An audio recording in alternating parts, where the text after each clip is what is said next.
नवी मुंबई व रायगड जिल्ह्यातील ताज्या बातम्या आणि घडामोडींसाठी सबस्क्राईब करा वादळवारा लाईव्ह चॅनल आणि दाबा बेल आयकॉन.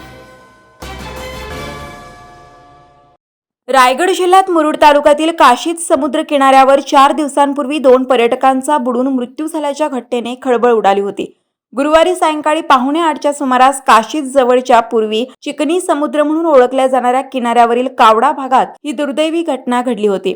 मात्र आता या प्रकरणाला वेगळे वळण मिळाले आहे. सुरुवातीला या दोन्ही मायलेकांचा पाण्यात पोहताना मृत्यू झाल्याचा प्राथमिक अंदाज होता. मात्र या मायलेकांनी आत्महत्या केल्याची धक्कादायक माहिती पोलीस तपासात समोर आली आहे. आर्थिक विवंचनेमुळे हा टोकाचा निर्णय मायलेकांनी घेतला असल्याचे समजते. आई डोर्थी बेंजामिन फेडरिक वय वर्ष 73 व मुलगा विजय लिओनेल अल्फ्रेड वय वर्ष 46 अशी आत्महत्या केलेल्या दोघांची नावे आहेत.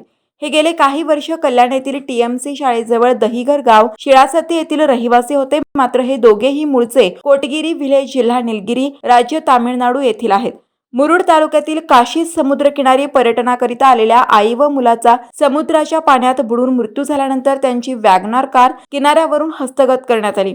पोलिसांना या बेवारस स्थितीत असलेल्या गाडीचा संशय आल्याने गाडीच्या नंबरवरून पोलिसांना मृतदेहांची नावे समजली. फेसबुकवरून मिळालेल्या फोटोच्या आधारे मृतदेहाची ओळख पटवण्यात आली.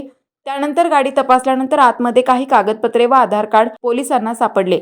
डोर्थी फेडरिक आणि विजय अल्फ्रेड हे कल्याण येथून आत्महत्या करण्याचा प्लॅन ठरवूनच घरातून बाहेर पडले होते.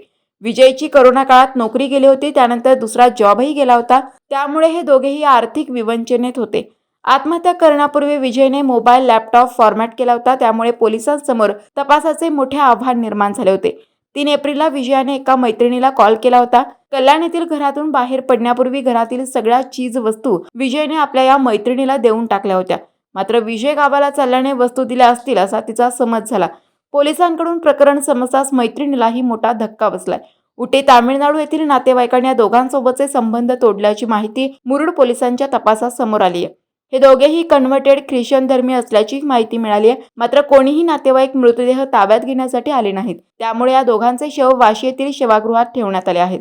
वादळवारा लाईव्हसाठी न्यूज ब्युरो, मुरुड. नवी मुंबई व रायगड जिल्ह्यातील ताज्या बातम्या आणि घडामोडींसाठी सबस्क्राईब करा वादळवारा लाईव्ह चॅनल आणि दाबा बेल आयकॉन.